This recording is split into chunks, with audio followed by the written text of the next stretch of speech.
نور على مر الزمان تألقا وأضاء للدنيا طريقا مشرقا وهدى. ہم عذرو قرآن دیکھیں تو نبی کریم علیہ السلام لقد من اللہ علی المؤمنین اذ بعث فیہم رسولا کے تناظر میں اگر ہم دیکھیں تو بہت بڑی نعمت ہے. نعمت کے حصول پر خوشی کے اظہار کا بھی ہمیں جو ہے حکم ملا ہے. تو اس اعتبار سے مسلمانان عالم جیسے ہی ربیع الاول ہمارے درمیان ہوتا ہے تو خوشیاں مناتے ہیں، چراغاں کرتے ہیں، جھنڈے لگاتے ہیں، محافل کا اہتمام کرتے ہیں. یہ سب کرنا کیسا ہے اور اس پر اعتراض کرنے والے کیوں اعتراض کرتے ہیں؟ بسم اللہ الرحمن الرحیم. الحمد للہ حمدا کثیرا طیبا واسعا مبارکا.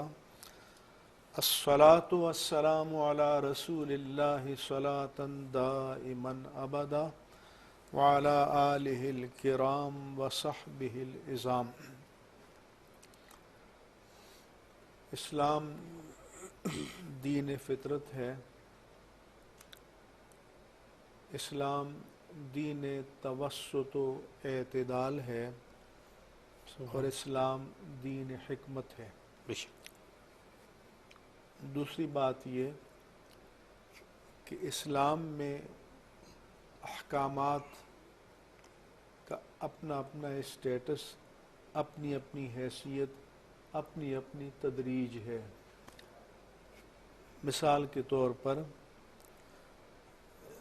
جو فرض قطعی ہے، مثلا عشاء کی نماز فرض قطعی ہے، فجر کی نماز فرض قطعی ہے، تو اگر کوئی رات 10-11 بجے سے صبح 4 بجے تک لوگ محافل نعت میں بیٹھے رہیں، نہ عشاء کی نماز پڑھیں نہ فجر کی نماز پڑھیں، تو ہم ایسے عشق مصطفیٰ سے ہم واقف نہیں ہیں کہ جو اتباع مصطفیٰ کی طرف بندے کو نہ لائے.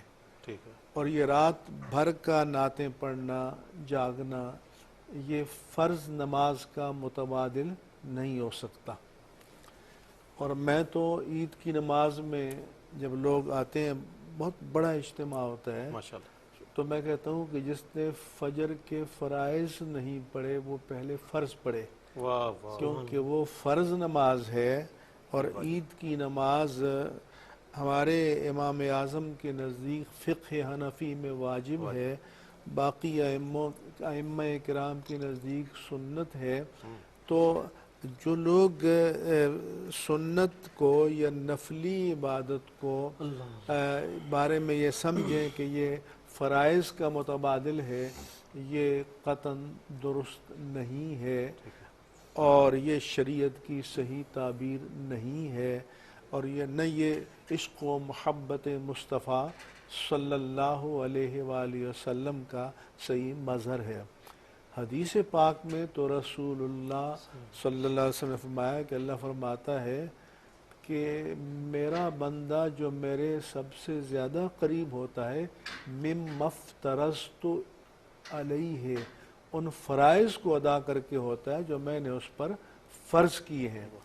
اس کے بعد پھر ارتقاء ہوتا ہے نوافل میں، لیکن فرض تو اللہ کا مطلوب ہے، اور اللہ کے مطلوب کو اور اس کے مطالبے کو تو ہم ادا نہ کریں تو جتنے لوگ بیٹھے ہوئے ہیں جو سن رہے ہیں، میں ان پر اللہ کی دین کی حجت قائم کرنا چاہتا ہوں کہ یہ محافل نعت فرائض کا متبادل نہیں ہے.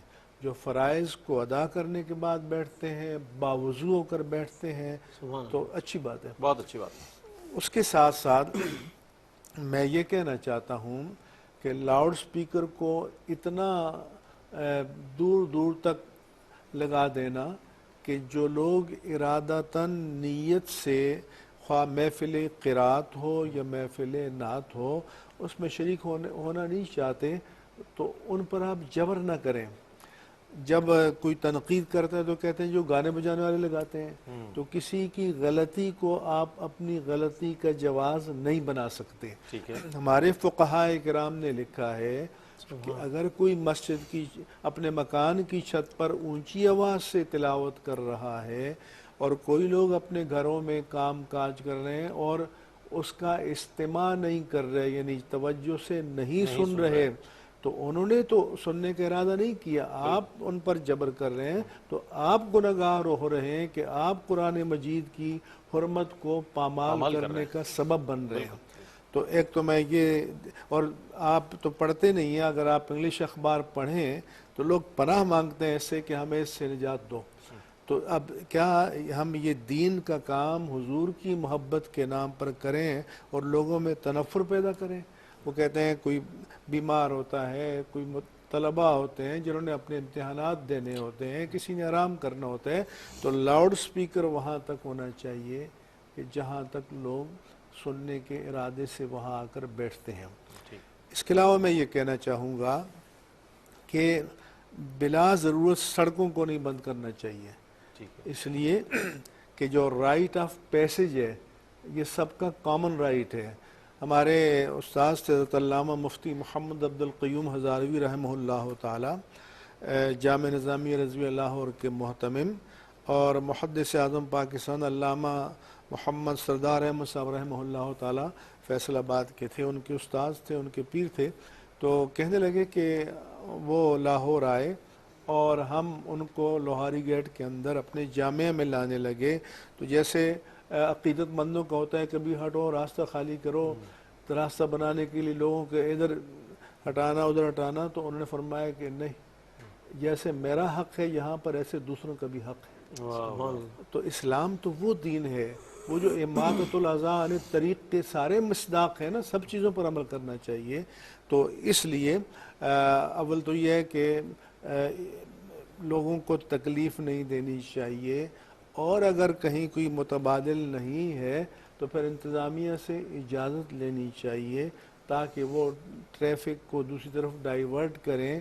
اب آپ مجھے بتائیں کہ آپ ایمرجنسی میں آپ جا رہے ہیں کہ مجھے اس روٹ سے گزر کے جانا ہے، اب آپ پہنچے تو معلوم ہو راستہ بند ہے، آپ کسی بیمار کو دیکھنے جا رہے ہیں یا کچھ مسئلہ ہے، تو اس لیے اسلام دوسروں کے لیے آسائشیں پیدا کرتا ہے، دوسروں کے دل میں دین کی محبت پیدا کرتا ہے۔ دوسرا یہ ہے کہ حضرت حسان بن ثابت رضی اللہ تعالیٰ عنہ کا ایک واقعہ وہ مخصوص تناظر میں ہے، کیونکہ جیسے آج کل ہمارے یہاں میڈیا کی ایک پاور ہے، اس زمانے میں یہ شعراء ہوتے تھے جو پراپیگنڈسٹ ہوتے تھے، اور کسی کے مخالف، کسی کے فیور میں، اپنے قبائل کی شان میں، آباء و اجداد کی شان میں، تو حضور کی جو دشمنوں نے اہانت پر مبنی اشعار کہے تو حضرت حسان بن ثابت رضی اللہ تعالیٰ عنہ نے نہایت پیارے اشعار کی صورت میں اس کا جواب دیا، حضور نے تحسین فرمائی۔ مگر آپ مجھے بتائیں کہ 23 سالہ نبوی زندگی میں کیا کتنی آپ کو مثالیں ملتی ہیں کہ بس محافل نعتی ہو رہی ہوں؟ تو حضور کی زندگی تو ٹوٹیلٹی کی زندگی تھی، اس میں جہاد بھی تھا، عملیت بھی تھی، دعوت بھی تھی، تبلیغ بھی تھی، اور پھر جو محافل میلاد النبی صلی اللہ علیہ وسلم ہیں، ان کو حضور کی ولادت کے بارے میں بیان کرنے کے بعد فضائل کے ساتھ ساتھ ایجوکیٹ کرنے کا ذریعہ بھی بنانا چاہیے۔ آخر یہی تو لوگوں کے اجتماع کے مواقع ہوتے ہیں، ہم ان میں ان کو دین نہ سکھائیں تو سوال یہ ہے کہ وہ دین کہاں سے سیکھیں؟ یقیناً مفتی صاحب بہت عمدہ آپ نے کلام فرمایا، اور یقیناً اصلاح کے حوالے سے بہت عمدہ کلمات ارشاد فرمائے۔ ناظرین ایک مختصر سا وقفہ ہے، وقفے کے بعد مزید سوالات کو مر الزمان تألقا وأضاء للدنيا طريقا مشرقا وهدى من